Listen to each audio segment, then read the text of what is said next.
Hey, this is Horner, and these are the solutions for 7.5 rotational dynamics and moment of inertia, the reading guide. And it says a student gives a quick push to a ball on the end of a massless rigid rod that doesn't have any friction. And when they do that, you'll notice that the ball travels in a clockwise fashion. So we know that the torque as you're pushing it should be a negative value. And so as the student is pushing, then we know that this is going to be a negative value.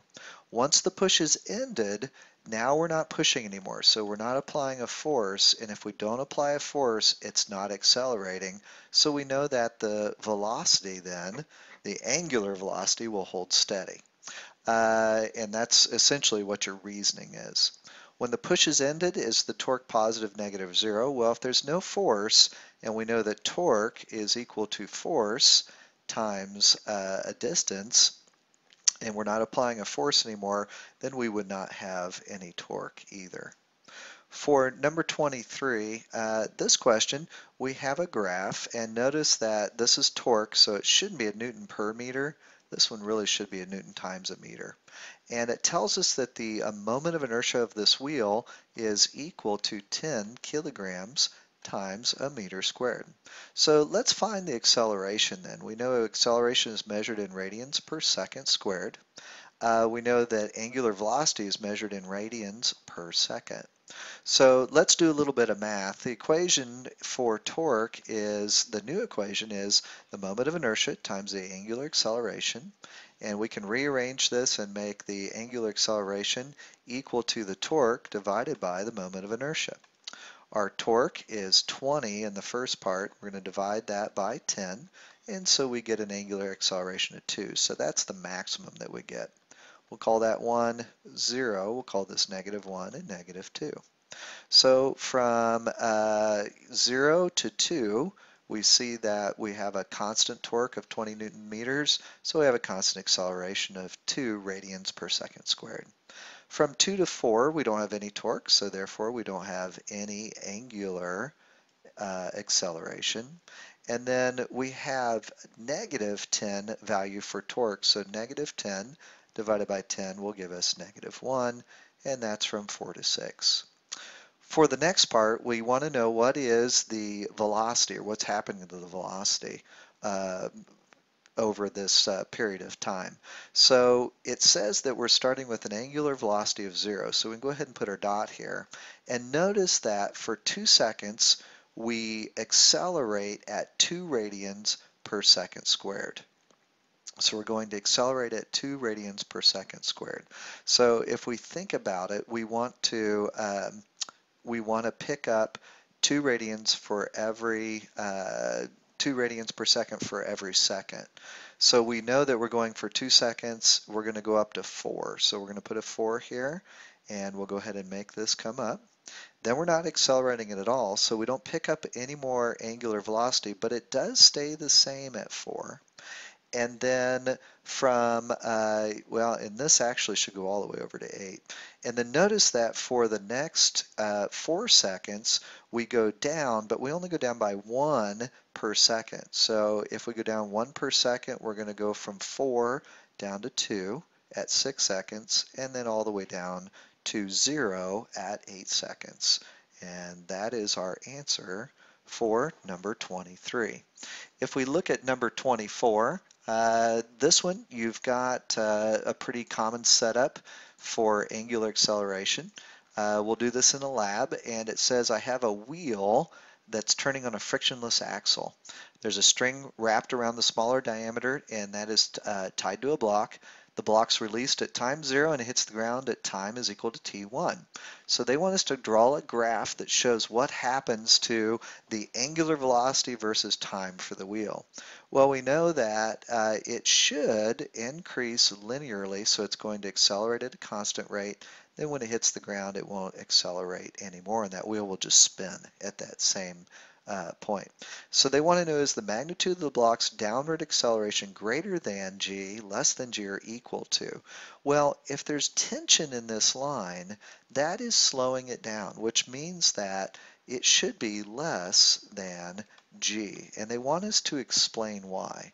So the tension in the string is non-zero. And because that tension is non-zero, the block is not in free fall.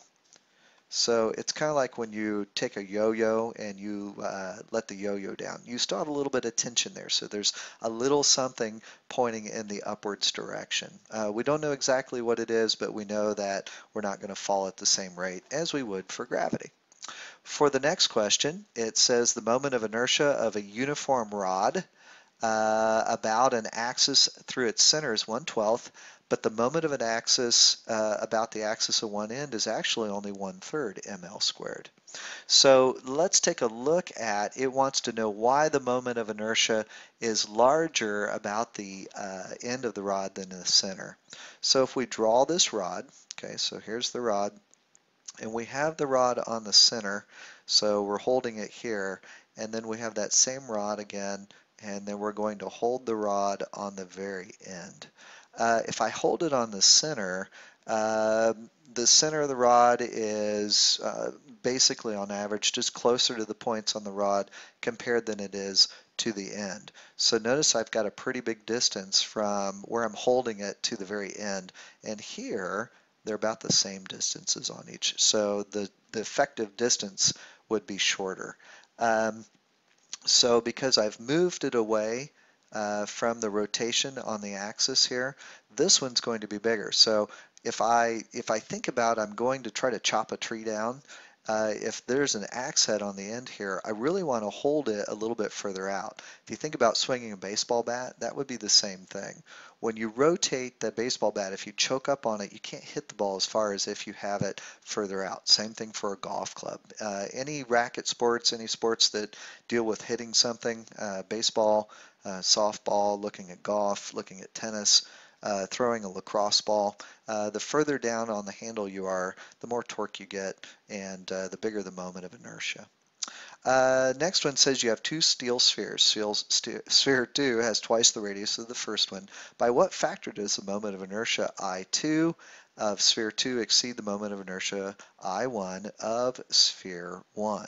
So we know that the volume of a sphere is proportional to its radius cubed.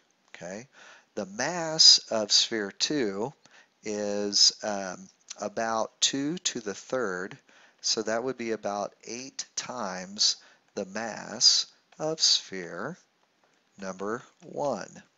And since we know that I is equal to mr squared, I2 is proportional to about 8 times the mass times 2r squared, and so that would be equal to about 32 times the moment of inertia of the first one. So we could say that I2 divided by I1 should be equal to about 32, and that would be the factor that it would exceed. For the next page on this one, since there's more pages to it, it says the professor hands you two spheres. So your teacher, your professor hands you a couple of spheres. They both have the same mass, same radius, and the same exterior surface, but one of them is a solid sphere and the other one is hollow. They want to know, can you determine which one is which without cutting them open? And yes, you would be able to. So you can rotate, if you would, let's say that's, well, let's get rid of the word rotate here. If we would have a ramp and we would put both those balls down, the one that's hollow, and then if we put the solid one right next to it, so I'm going to draw a solid one that's just slightly right next to it. When you let go of them, the one that would go down faster would be the solid sphere. So you would see it, and then that other sphere would be behind it, rolling down. And it's because the hollow sphere, we know that the moment of inertia is equal to 2/3 times the mass times the radius squared. So you'd have to find the moment of inertia of it. And for the solid sphere, we know that the moment of inertia is equal to 2/5 mr squared. And 2/3 is much bigger than 2/5, so it would take this one a lot more time to get down because it's got more inertia that you have to fight to get it to do that.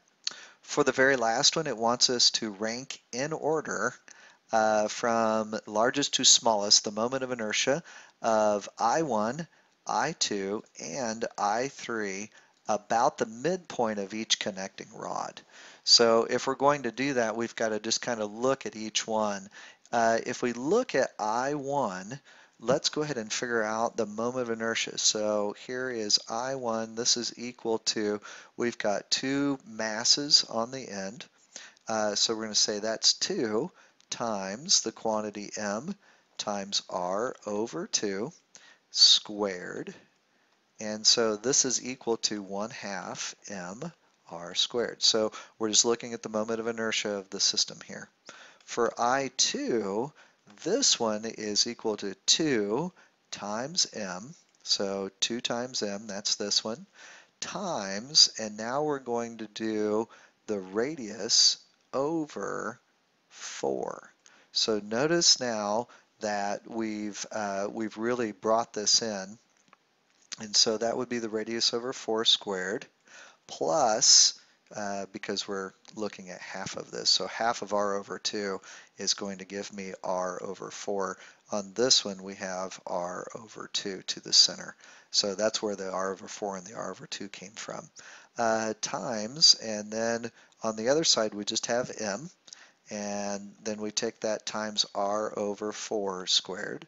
So that would be equal to 3 over 16 m r squared. For the last one, for I3, this one's equal to 2.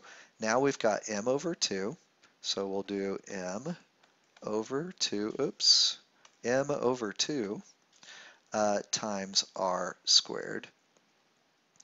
And we did 2 of them because they both have the same values and they're both at r distance away.